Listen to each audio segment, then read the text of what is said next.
Let's talk about power armor, just in general. Today's video was supposed to be on the Iron Hand, but for the past few days I've been suffering from a lovely combination of migraines and an acute lack of free time, so that script is far from done. And so, in the spirit of giving my aching head a bit of a rest, we come to the topic of today's slightly less scripted and less polished video. Me attempting to walk you through every mark of power armor and be as funny as I can manage in the process. First things first, what even is power armor? Regardless of which mark it is, they're all pretty much the same thing after Mark II. Big, thick, extremely heavy plates of a fantasy wonder material called ceramite. Using their black carapace, one of the gene seed organs that functions as a kind of second skin, an Astartes warrior can interface with their armor and wear it more as an extension of themselves rather than as a suit of armor. The result of this is that the multi-ton slabs of metal that give them ridiculous amounts of protection barely slow down the Marines wearing them at all, which is a terrifying thought. Power armor also provides its wearer with various auto-senses, Auspex and Vox arrays, painkiller and stim injections, and waste recyclers. It's also somewhere on the sentient scale, depending on how much you believe that machine spirits are truly sentient, which they are. I mean, come on, no abominable intelligence my ass. With all the basics covered, let's get into the differences between the actual marks, shall we? Starting with the most basic,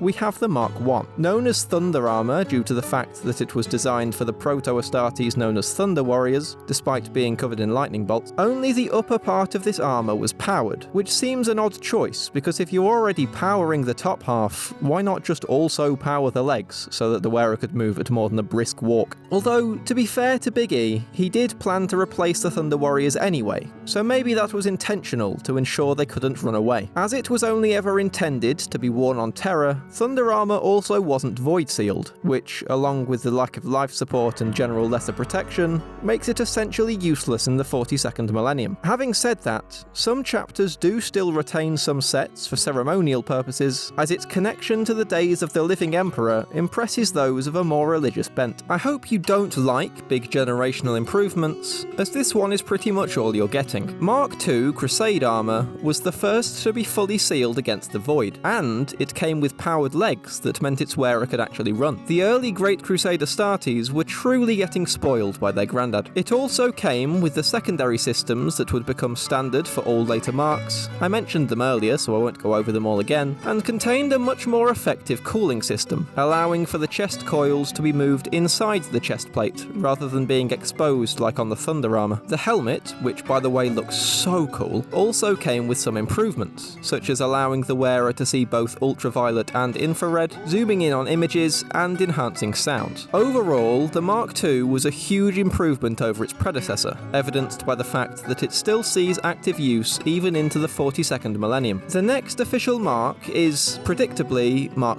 III. Before we get into that, though, there is a kind of Mark 2.5, known as Imperial Pattern Power Armor. It came with a beaky helmet that wasn't actually a beaky helmet, a distinctly archaic arrangement of vents and joints, and some incredibly stylish greaves. The reason we don't know much about this pattern is that it was the armor featured in the original Rogue Trader game, and the very first Space Marine model ever released, which both happened before GW had begun to properly flesh out the lore. Still worth noting though, I really like the look of this one. As I was saying, before I was so rudely interrupted by the existence of that armor, Mark III Iron Armor was essentially Mark II with a few more armor plates slapped on the front. This made it much more durable, but a bit too clunky and heavy for most fighting, and it was also remarkably uncomfortable apparently. Filling the role of Terminator armor before that became widespread amongst the legions, it became popular among the tankier Marines, especially the Iron Warriors, as you probably could have guessed based on the name, but once Terminator armor made its way off the production line in the years before the Heresy, the Mark III began to be slowly phased out. Mark IV, or Maximus armor, used technology that had been rediscovered from the worlds conquered during the Great Crusade. It was much easier to produce than Mark II or III, lighter and more efficient, while only being slightly less protective than Mark II. The power cables were once again moved outside of the chest plate, though this time they were given a plasteel sheath, the same material used for Terminator armor. The helmet design was also so cool that they brought it back for the modern Primaris Marines. Horus Lupercal used his position as War Master to ensure that the legions planning to side with him during the Heresy would be fully equipped with Maximus armor, which should tell you that this was pretty good stuff. Due to this, it remains one of the more common armor types worn by the various Chaos Space Marine warbands, though remains rare among the Loyalists even in the current day due to the later marks being easier to produce, which was understandably helpful for an Imperium still suffering from the aftershock of a civil war that almost broke it despite only lasting about 2 weeks. The next one is more of an unofficial mark than one that was intentionally produced as an upgrade. During the Heresy, due to supply lines being a bit confused due to the whole Civil War thing, both sides of the conflict soon found that they were running out of replacement armor bits. This resulted in a kind of mishmash of older marks held together by Prittstick, or more accurately by molecular bonding studs. Those are the little balls you can see on this guy's armor, and they function as basically space-age rivets, with the added benefit of making the armor they're used on look absolutely sick. The most common form of Mark V armor combined elements of both Mark IV and Mark VI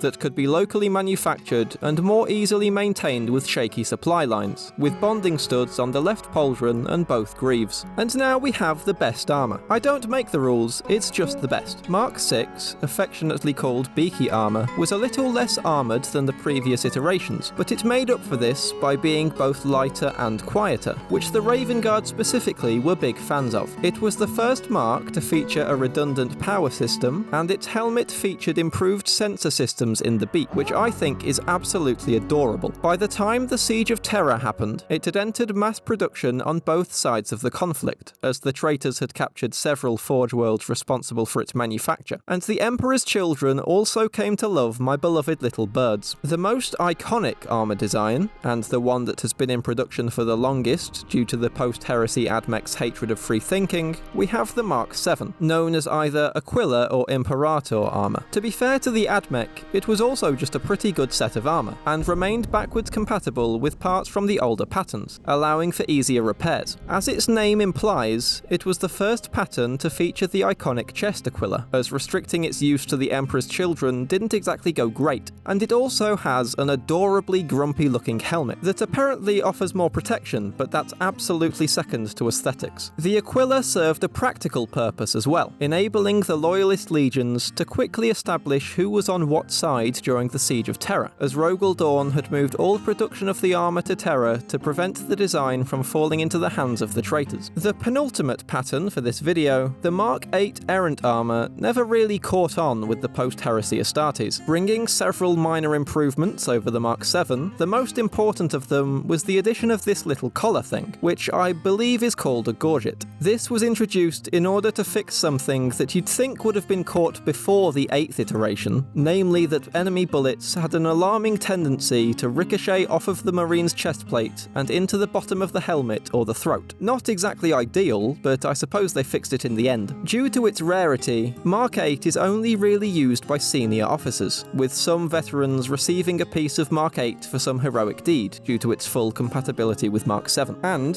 finally, we have the most modern form of power armor, the Mark X, or 10 I suppose. It was so good that Belisarius Cawl did an apple and went straight from 8 to 10, and unlike the previous Marks, Mark X is more of an armor system that emphasized modularity. The default form, and the one that is most like the previous iterations covered in this video, Tacticus armor is used by the rank and file Primaris intercessors. It combines the best aspects of all the previous patterns, such as the Mark IV helmet and the Mark VIII collar, and all of Cawl's new modern technology, don't tell the AdMech. It also has these little knee flares, which are incredibly fashionable, and generally thicker armor plates all around, particularly on the backpack to protect the fusion reactor. The heavy configuration of Mark X, Gravis armor is the equivalent of Terminator armor, but a bit less protective and a bit more maneuverable. Worn by Inceptors, Aggressors, and Heavy Intercessors, I don't really have much to say about this one. It's pleasingly round. And finally, we have the Phobos configuration. Worn by light infantry that specialize in infiltration or terror tactics, it is essentially Mark VI